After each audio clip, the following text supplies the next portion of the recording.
Many people ask me about being able to get more execution, higher level of execution in their organization.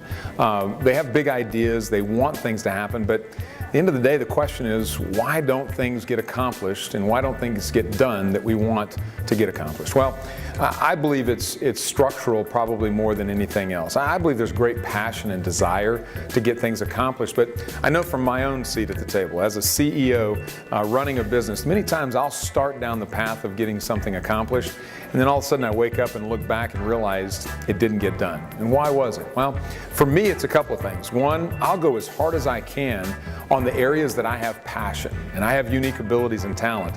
And as soon as I hit an area where I have a weakness, maybe it's doing something more digitally or electronically or technologically, maybe it's an area of administration or some of the detail work that I don't really like doing that much. What'll happen then is it immediately gets moved over to the corner. And I say, I don't have the energy for that now. I'm going to push that off. I'll get to it, but I'm just going to set it aside. Well, that becomes the death of it, and then it ends up just not getting done. Another problem that I have, and I don't know if this is true for all other CEOs, but I've seen it frequently, and that is partial success is a sedative. What'll happen is I'll have a little bit of success along the way, and I'm feeling really good about the progress we're making and how good something's going. And because of that, I get this sedative feeling of, man, that's good. Now I can move on to something else. Well, the reality is those are failures. At the end of those two consequences, I still don't have a project done. So how do we get things done? I think there's a few things. Number one, I believe it's important that we always stay within our unique talents, our greatest abilities, knowing what we do, that we have the greatest passion around. So knowledge of that's the first piece. And then once you know it, I believe identifying all of the other elements appropriately so that you have the right people doing the right things will get you there. Now we have a tool inside the noise reduction system that is an innovation tool. And this innovation tool helps identify those different people, those different behaviors, those things where everyone's doing what they're passionate about. And just think about this. What if you had a project that you had all the innovation around and you innovated and created and came up with the ideas, then you handed it off to a project manager, someone that can check the boxes to move things along.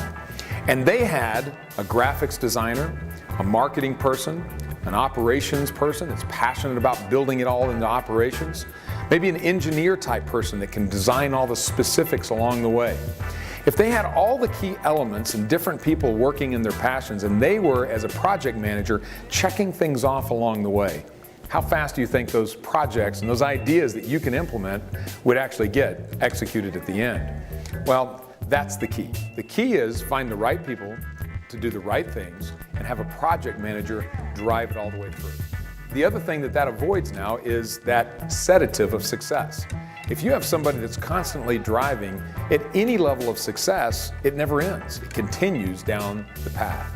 So the noise reduction system, many different tools. And this one tool can help you to implement things much faster. And at the end of the day, as a first in command, I'm able to do the things that I do best.